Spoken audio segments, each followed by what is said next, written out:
Good morning everyone, welcome to Stay Scholar. So today we will discuss carbon and its compound part 2. This is lecture number 13. So let's start. These are my credentials. Plastic. So you must be familiar with the plastic. आप सभी को पता है कि plastic होता क्या है. Plastic से बहुत सारी चीज़ें बनती हैं. फॉर एग्जांपल जो मार्केट में पॉलीथीन्स होती हैं, प्लास्टिक के बैग्स होते हैं, प्लास्टिक की चेयर होती है, बकेट होती है, टेबल होती है, या फिर प्लास्टिक की बॉटल्स देख लीजिए, या पेन्स देख लीजिए, टॉयज देख लीजिए, टम्बलर देख लीजिए. सभी चीज़ें आजकल किसकी बनी होती है? प्लास्टिक की बनी होती है. Most of the things which is present in the market is made up of plastic only, right. तो प्लास्टिक बेसिकली होता क्या है, आता कहाँ से है? Plastic are cross link polymers. तो प्लास्टिक जो है ना, these are the polymers. Polymers means इसके एक, जैसे कि एक मैं बात करती हूँ एथीन मॉलिक्यूल की, राइट. तो एथीन जो होता है वो n नंबर ऑफ एथीन मिलकर क्या बनाते हैं? पॉलीथीन बनाते हैं. पॉली मीन्स हो गया बहुत सारी चीजें जुड़ के जो बनता है उसको बोलते हैं पॉली, यानी बहुत सारी एथीन जुड़ गई हैं इसमें, राइट. तो यहाँ पर हमने पुराने एग्जाम्पल में देखा था, देखिए पॉलीमराइजेशन देखा था. एथीन का यहाँ पर एक मॉलिक्यूल है और यहाँ पर n नंबर ऑफ मॉलिक्यूल्स है, राइट. तो यहाँ n का मतलब हो गया 100 भी हो सकता है, 1000 भी हो सकता है, मिलियंस भी हो सकता है. तो जितने ज़्यादा मॉलिक्यूल मिलके ये क्या बनाते हैं? पॉलीमराइज हो जाते हैं. पॉलीमराइज मीन जुड़ जाते हैं आपस में, ठीक है. और जुड़ने के बाद ये क्या बनाते हैं? पॉलीइथीन. यही क्या है? आपका प्लास्टिक बैग है जो कि आपको मार्केट में मिलता है, राइट. तो प्लास्टिक से ऐसे ही पॉलीमराइजेशन होके, ये पॉलीमराइजेशन प्रोडक्ट है, पॉलीमराइज होते हैं पॉलीमर्स और उसके बाद आपको प्लास्टिक मिलता है. तो प्लास्टिक बेसिकली किसका बना होता है? They are made up of hydrocarbon. Hydrocarbon से ही प्लास्टिक बना होता है, राइट. हाइड्रोकार्बन से आपने पढ़े थे, हाइड्रोजन और कार्बन से मिलके जो कंपाउंड बना होता है उसको हम कहते हैं हाइड्रोकार्बन, जिसके अंदर कार्बन भी है एंड हाइड्रोजन भी है. यहाँ पर आप देख सकते हैं कार्बन एंड हाइड्रोजन दोनों दिख रहे हैं, ठीक है. और इन्हीं से मिलके आपके प्लास्टिक्स बनते हैं, राइट.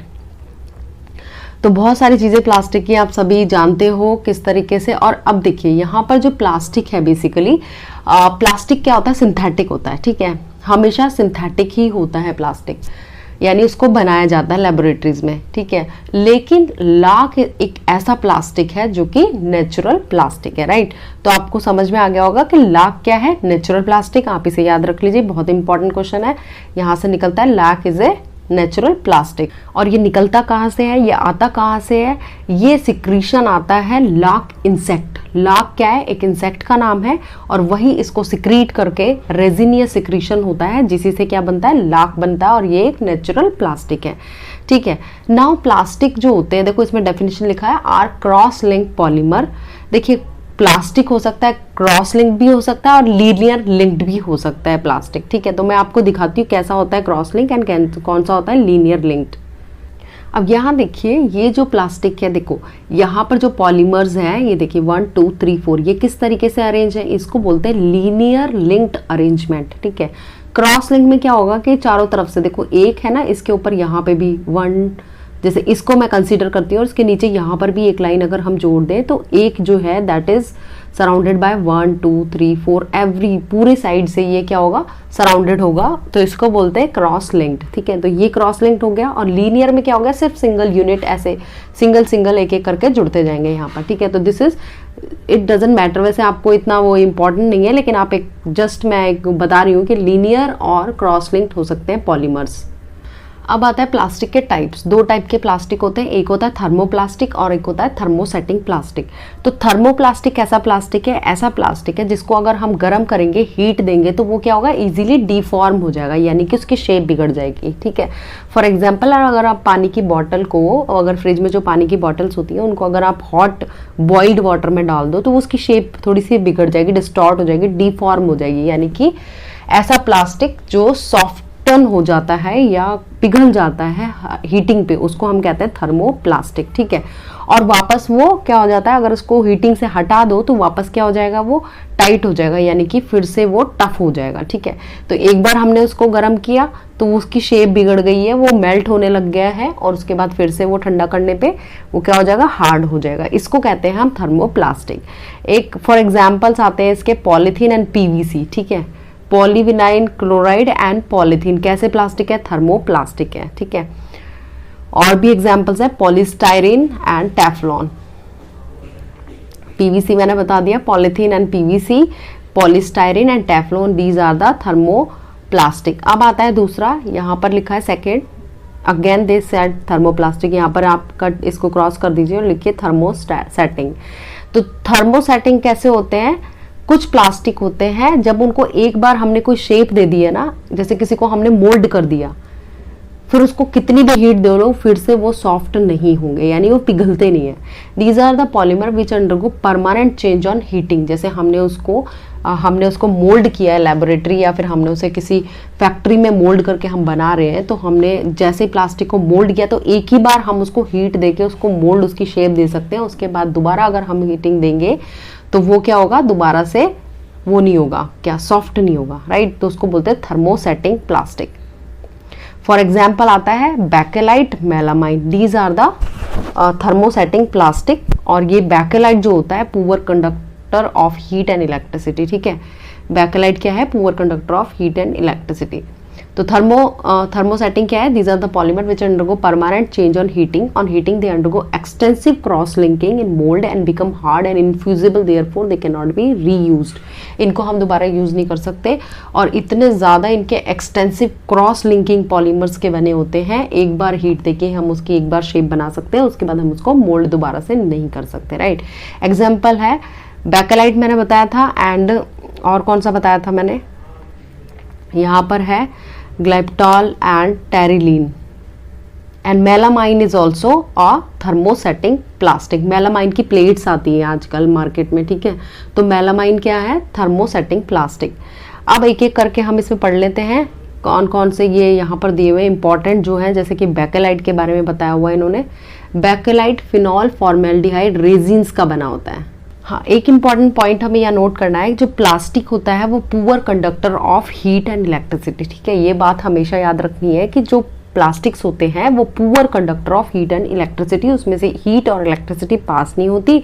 तभी तो जो हमारी इलेक्ट्रिकल वायर्स होती हैं उसके ऊपर प्लास्टिक की कवरिंग होती है, राइट। आपने कभी कोई वायर देखी होगी तो उसके ऊपर क्या होती है? प्लास्टिक की कवरिंग होती है, ठीक है। तो उससे हम क्या करते हैं? उसको यूज करते हैं, तो हम क्या करते हैं? उसको इलेक्ट्रिसिटी पास नहीं होने देंगे। इसीलिए जितने भी जैसे वो होते हैं स्विचेस बोर्ड देखे हैं आपने, वो सब क्या होते हैं? प्लास्टिक के बने होते हैं। वायर जितनी भी होती है सब प्लास्टिक की होती है, क्योंकि वो क्या है? Bad conductor of electricity. अब बैकेलाइट कैसे बनता है? बैकेलाइट क्या होता है? Condensation of polymer, it is a condensation polymer, ठीक है। कैसे बनता है? फिनॉल और formaldehyde in presence of ether and acid और बेस कैटलिस्ट, उसकी प्रेजेंस में बनेगा। किसकी? Ether, right. ईथर क्या है? ये भी एक हाइड्रोकार्बन है, इसकी प्रेजेंस में ही ये बनता है। फिनॉल और फॉर्मेल्डिहाइड से बना पॉलीमर है या फिर प्लास्टिक है, जो किस नाम से जाना जाता है? बैकेलाइट के नाम से जाना जाता है, ठीक है। और on heating they undergo extensive cross linked in mould and become hard and infusible, therefore they can not be reused. तो ये कौन सा हो गया? थर्मोसेटिंग। ये वाला कौन सा हो गया? जो बैकेलाइट है वो कौन सा प्लास्टिक है? थर्मोसेटिंग प्लास्टिक है। It is use for making combs, fountain pens and photographs, record, electrical goods etcetera. तो ये सारी चीज़ें बैकेलाइट किस लिए यूज़ होती है? For making combs, fountain pen, photographs, records, electrical goods. जितने भी इलेक्ट्रिकल के जो सामान आते हैं, तार आती है, तार वायर के ऊपर जो होती है कवरिंग होती है, वो सब किसकी बनी होती है? बैकेलाइट की बनी होती है। अब आता है रबर। रबर देखिए, रबर क्या है? आप सबको पता है रबर क्या है? नेचुरल पॉलीमर है, एंड इसकी जो प्रॉपर्टी होती है इलास्टिक प्रॉपर्टी होती है। एक बार आप स्ट्रेच करते हो तो स्ट्रेच हो जाता है, फिर वापस से ये अपनी पोजीशन पे फिर से आ जाता है, ठीक है। तो ये बनता कैसे है? जो रबर लेटेक्स होता है ये एक्चुअली रबर इन वाटर का कोलाइडल, ये डिस्पर्जन, कोलाइडल डिस्पर्जन है किसका? रबर इन वाटर, उससे बनता है। और ये कहाँ से मिलता है आपको? Rubber plant, bark of rubber tree. जो ट्रीज होते हैं उसकी जो छाल होती है उसके ऊपर से एक दूध जैसा कुछ मिल्की प्रोडक्ट सिक्रीट होता रहता है, वहीं से आपको रबर मिलता है। This is a natural product, ठीक है। तो ये बेसिकली यहाँ देखिए, it is a polymer which is capable of returning to its original length, shape और साइज आफ्टर बीइंग स्ट्रेच और डिफॉर्म। ये रबर क्या होता है? जैसे उसको खींचोगे तो वापस अपनी ओरिजिनल शेप ले लेता है। The rubber obtain from natural source कर दो नेचुरल रबर। जो रबर ऑब्टेन किया जाता है वो किससे? क्या रबर प्लांट होता है, रबर ट्री होता है, ठीक है। साउथ में दिखाई देता है ये ट्री, जो इंडिया का साउथ भाग, साउथ वाला पार्ट है वहाँ पर होता है ये। और इंडोनेशिया, मलेशिया, ठीक है, इसमें भी, यहाँ पर इंडिया में भी पाया जाता है। और यहाँ पर इसमें क्या होता है कि जो रबर ट्री है बेसिकली, उसका जो बार्क होता है, उसकी जो छाल होती है, उसके ऊपर से रबर आइसोलेट किया जाता है। मिल्की प्रोडक्ट होता है, उसको जब आप ठंडा करते हो तो रबर की फॉर्म ले लेता है। And polymer prepared in laboratory which are similar to the natural rubber is known synthesise rubber. और जो लेबोरेटरी में बनाया जाता है उसको हम कहते हैं सिंथेसाइज या फिर आर्टिफिशियल रबर। जो लेबोरेटरी में बनाएंगे वो सिंथेसाइज किया जाता है बेसिकली लेबोरेटरी के अंदर। अब आता है नेचुरल रबर। देखो नेचुरल रबर क्या है, आइसोप्रीन, इसका पॉलीमराइजेशन हो गया तो नेचुरल रबर मिलेगा, ठीक है। अगर सिंथेटिक रबर क्या होता है, ठीक है, आपसे पूछा जाए कि नेचुरल रबर क्या है तो आप बताएंगे कि isoprene is the natural rubber. So isoprene की बहुत सारी यूनिट जुड़ के क्या बनाती है, ये बनाती है नेचुरल रबर, ठीक है। 2-methyl-1,3-ब्यूटाडाइन इसका फॉर्मूला है, 2-methyl-1,3 ब्यूटाडाइन, ठीक है। तो यहाँ पर आपको आइसोप्रीन, वैसे आपको इसका केमिकल नेम याद रखने की जरूरत, आइसोप्रीन याद रखने की जरूरत है, इसका नेम याद नहीं रखना। 2-methyl-1,3 ब्यूटाडाइन ये याद नहीं रखना, ठीक है। तो आइसोप्रीन है, ये पॉलीमराइज होके क्या बना, नेचुरल रबर बना। अब इसके बाद आता है सिंथेटिक रबर। सिंथेटिक रबर क्या होता है, सिंथेटिक रबर होता है नियोप्रिन, राइट। तो नियोप्रिन की बहुत सारी यूनिट्स जुड़कर क्या बनाती है, n नंबर ऑफ नियोप्रिन जुड़कर क्या बनाते हैं, पॉलीमराइज होकर नियोप्रिन रबर बनाते हैं, राइट। अब आता है Thiokol. Thiokol is made by polymerization of ethylene chloride. तो कैसे बनता है Thiokol, it is made by polymerization of ethylene chloride. तो n number of ethylene chloride plus sodium polysulphide मिलके क्या बनाएंगे, थायोकॉल बनाते हैं। Thiokol is also a rubber. तो जितनी भी गैसकेट्स होती है, इंजन गैसकेट होती है या फिर रॉकेट फ्यूल के रूप में, या फिर टैंक और हॉजेस की जो लाइनिंग्स होती है, उनको उनके ऊपर क्या लगाया जाता है, थायोकॉल ही लगाया जाता है, ठीक है। अब आता है वोल्केनाइजेशन ऑफ रबर। तो अब वोल्केनाइजेशन पढ़ते हैं। तो देखिए सबसे पहले आपको ये पता होना चाहिए कि जो नेचुरल रबर होता है that become soft at high temperature. जब उसको 335 केल्विन पर उसको गर्म किया जाता है तो वो क्या हो जाता है, एक सॉफ्ट मटेरियल की तरह शो करता है। एंड जब उसका लो टेम्परेचर होता है, नेचुरल रबर का जब लो टेम्परेचर होता है तो वो क्या हो जाता है, ब्रिटल हो जाता है, ठीक है, टूटने लगता है। And shows high water absorption capacity. उसमें क्या हो जाती है, वाटर जो एब्जॉर्प्शन की कैपेसिटी होती है लो टेम्परेचर पे वो ज्यादा हो जाती है, ठीक है। और इसकी एक और प्रॉपर्टी होती है, this is soluble in non polar solvent. Non polar solvent में ही ये डिजोल्व होता है, वाटर में डिजोल्व नहीं होगा, ठीक है। नॉन पोलर कौन से होते हैं, ऑर्गेनिक सॉल्वेंट्स होते हैं। वाटर हो गया या फिर और कोई चीज हो गई ना, जैसे NaCl हो गया, इनमें डिजोल्व नहीं होगा, राइट। तो ये जो कमियां होती है ना कि जैसे ब्रिटल हो जाता है लो टेम्परेचर पर, या फिर ये नॉन पोलर सॉल्वेंट में भी ये एब्जॉर्ब वो नहीं होता, नॉन पोलर में ही सॉल्युबल होता है, ठीक है। तो नेचुरल रबर सॉफ्ट और स्टिकी होता है, लेकिन in order to give strength and elasticity, की इलास्टिसिटी बढ़ाने के लिए एक्चुअली वोल्केनाइजेशन किया जाता है, ठीक है। जैसे कि वो ब्रिटल हो जाता है, अगर थोड़ा कम टेम्परेचर करोगे, जैसे ही कम टेम्परेचर हुआ वैसे ही वो ब्रिटल हो जाएगा, ठीक है।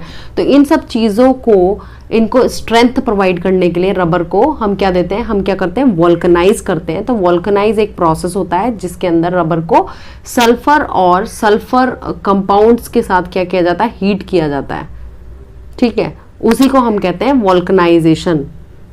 और उसके बाद क्या होगा कि वो जो रबर होता है, नेचुरल रबर, जब उसको सल्फर के साथ हीट किया जाएगा तो वो सल्फर के साथ क्रॉस लिंक बना लेता है, राइट। क्रॉस लिंक्स बना के क्या हो जाता है, वो स्टिफन हो जाता है, बहुत ज्यादा स्टिफ हो जाता है, ठीक है। तो इसी को हम इस प्रोसेस को कहते हैं वोल्केनाइजेशन ऑफ रबर। अब जैसे टायर है, ठीक है, टायर का जो रबर होता है उसके अंदर 5% सल्फर यूज किया जाता है क्रॉस लिंकिंग एजेंट की तरह, सो दैट इट, हम कहेंगे कि क्रॉस लिंकिंग, जैसे टायर बनाना है, ठीक है, तो टायर के लिए क्या होगा, हमें वोल्केनाइजेशन ऑफ रबर करना पड़ेगा, ठीक है। वोल्केनाइजेशन करने के लिए मैंने क्या बताया आपको, सल्फर ऐड करना पड़ता है, ठीक है। तो वहीं हमने, अगर हम टायर बना रहे हैं तो 5% सल्फर हमें यूज करना पड़ेगा as a cross linking agent, ठीक है। तो उससे क्या होगा कि वो टायर जो होगा वो स्टिफ हो जाएगा, ठीक है। तो ये प्रोसेस होता है। और वल्कनाइजेशन ऑफ रबड़ यानी नेचुरल रबड़ में हम वल्कनाइजेशन करेंगे यानी सल्फर डालेंगे उसके अंदर, सल्फर को ऐड करेंगे तो क्या क्या बना सकते हैं, रबर बैंड बना सकते हैं, ग्लव्स बना सकते हैं, कार टायर्स बना सकते हैं, ठीक है। तो ये सब चीजें कैसे बनती है, वल्कनाइजेशन ऑफ रबर। सिर्फ आपको इतना याद रखना है कि सल्फर ऐड किया जाता है नेचुरल रबर में, इसको ही हम क्या बोलते हैं, वल्कनाइजेशन ऑफ रबर। इससे क्या होता है, जो सल्फर होता है बेसिकली वो क्या होता है, रिएक्टिव साइड, जो डबल बॉन्ड की रिएक्टिव साइड होती है वहां पर ये क्रॉस लिंक की तरह बन जाता है, ठीक है। क्रॉस लिंक कर देता है ये, ठीक है, क्रॉस लिंक्स बना लेता है। और उससे क्या होगा कि रबड़ जो होता है नेचुरल क्या होता है, थोड़ा सा सॉफ्ट होता है, वो सॉफ्ट और स्टिकी है ना, तो उसको क्या कर देता है, ये बहुत ज्यादा स्ट्रेंथ प्रोवाइड कर देता है और स्टिफन कर देता है यानी कि टाइट कर देता है। इसी को हम कहते हैं vulcanisation of rubber. Now come to the fibres. Fibres are the polymer which have quite strong intermolecular forces such as hydrogen bonding. जो फाइबर होता है, फाइबर भी एक तरह का क्या है, पॉलीमर्स हैं। इसके अंदर कौन से बॉन्ड होते हैं, स्ट्रॉन्ग हाइड्रोजन बॉन्ड होते हैं, इंटरमोलिकुलर फोर्सेस। हाइड्रोजन बॉन्ड काम करता है। Nylon, 6,6, Dacron, Orlon etcetera are the example of this type, ठीक है। तो जितना भी नायलॉन है, ऑरलॉन है, ये क्या है, फाइबर, बेसिकली ये आर्टिफिशियल फाइबर्स हैं। तो फाइबर्स भी हो गया। अब आता है रेयॉन। रेयॉन क्या है, सिंथेटिक फाइबर है। और कहाँ से बनता है, कहाँ से निकलता है, तो सेल्यूलोज जो होता है बेसिकली, सेल्यूलोज क्या है, कार्बोहाइड्रेट है, ठीक है। तो कार्बोहाइड्रेट से हम क्या बनाते हैं, सिंथेटिक फाइबर रेयॉन बनाते हैं, राइट। तो यहाँ पर ये खत्म होता है अभी कार्बन एंड कंपाउंड। अब आता है फ्यूल्स, जो कि हम नेक्स्ट क्लास में करेंगे। Thank you very much.